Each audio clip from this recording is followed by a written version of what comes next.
Bonjour les amis, voici un moment que nous ne sommes pas vus pour notre capsule matinale.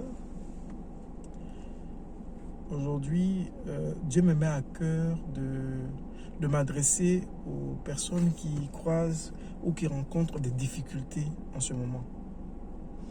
Les personnes qui sont véritablement dans la difficulté.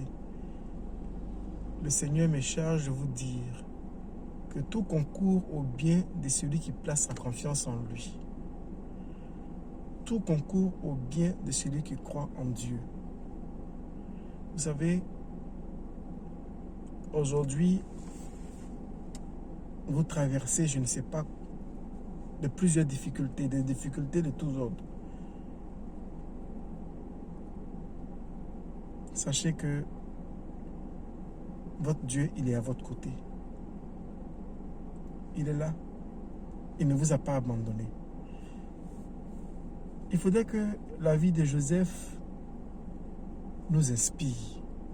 Il faudrait que la vie de Joseph soit un exemple pour nous qui croyons en Dieu, pour nous qui avons placé notre foi en Dieu. Il faut que l'histoire de Joseph nous inspire. Et Joseph, pour ceux qui connaissent l'histoire, a été vendu par ses frères et Joseph s'est retrouvé esclave en Égypte. Ses frères. Quand on vous dit ses frères, ce n'est pas des amis, c'est frères du même père qui ont vendu leur petit frère Joseph comme esclave par jalousie. Et Joseph s'est retrouvé en Égypte, loin de son père aimant. Et en Égypte, à cette époque, esclave, il n'avait aucun droit.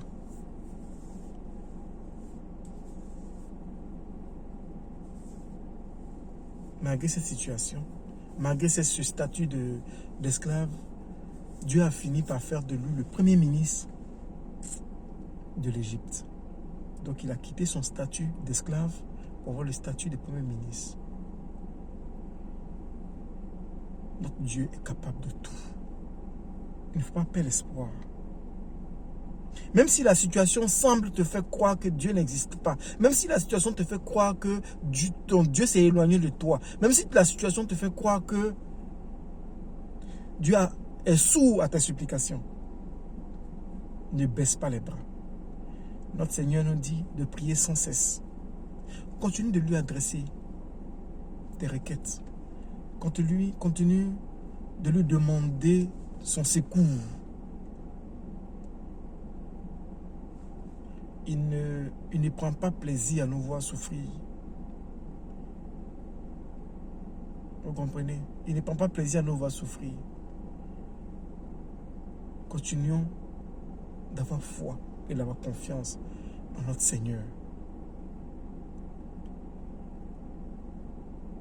Certainement que la situation que tu es en train de traverser en ce moment, si ce message-là te parvient, toi qui traverses actuellement des difficultés, ces difficultés que tu croises en ce moment, ou que tu traverses en ce moment, dis-toi que c'est une période de formation.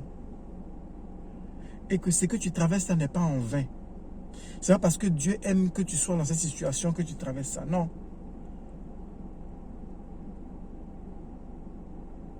Il veut que tu traverses ça pour te faire gagner en maturité.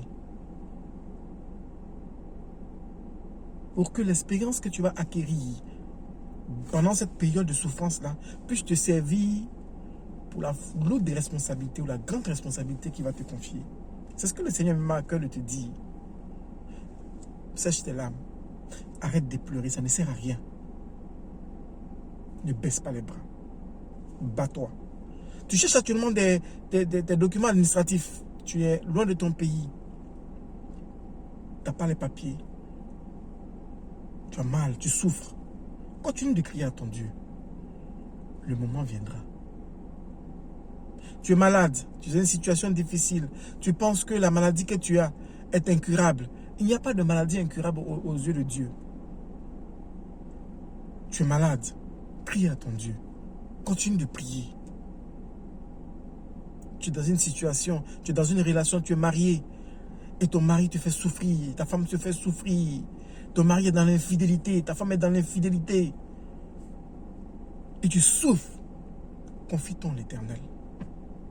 C'est lui qui ramène à l'existence ce qui est inexistant. Confie-toi en l'Éternel. Seulement ce que tu dois comprendre, c'est que Dieu nous dit, demandez et vous recevrez. Demandez et nous vous recevrez. Il n'a pas dit demande et tu reçois. Demandez, vous recevrez. Il faut juste comprendre que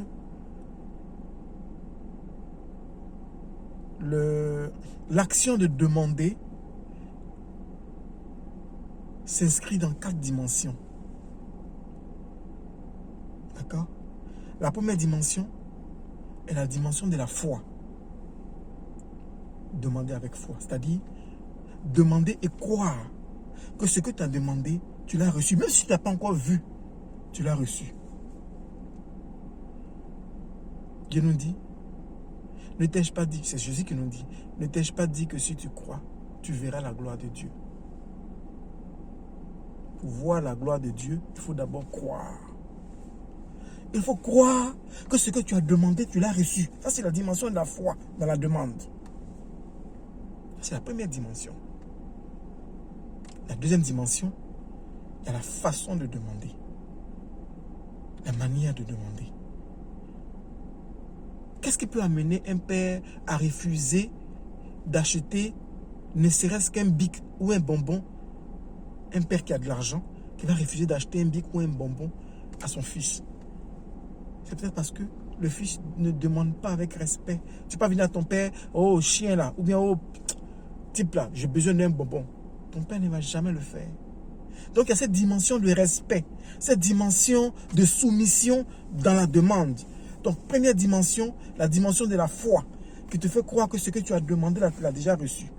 La deuxième dimension, c'est la dimension du respect dans la façon de demander, la soumission dans la façon de demander. La troisième dimension, c'est la dimension de l'autorisation. Parce que sachez que nous sommes libres et Dieu respecte notre liberté. Donc en demandant, c'est autoriser Dieu à intervenir dans notre vie. Si vous ne demandez pas, vous ne recevez pas. Parce que Dieu ne va pas venir, Dieu ne va pas se rester là, regarder ta souffrance et puis venir intervenir. Jamais. Quand tu demandes, tu lui donnes ipso facto l'autorisation de venir intervenir dans ta vie. Et la quatrième dimension, c'est la dimension de la patience. Parce qu'à l'épreuve de la foi, il faut que vous soyez capable de produire la patience. Oui.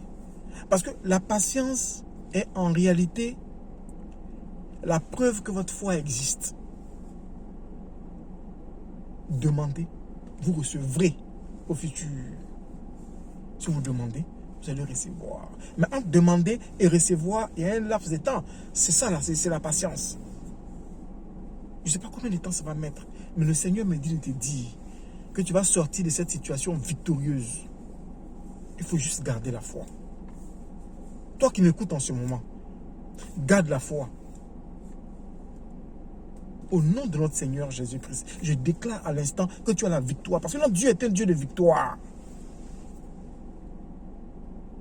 Il faut juste avoir la patience. Gardez la foi, la soumission, l'autorisation qu'on demande à Dieu de s'impliquer dans notre problème, et ensuite la patience.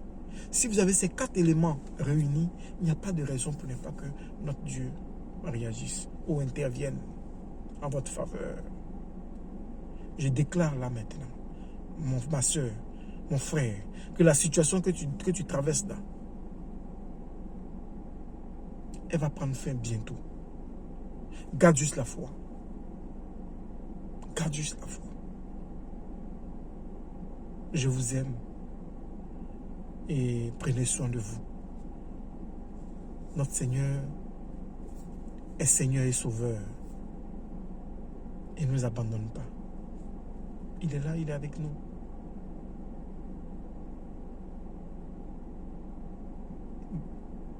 Bonne journée.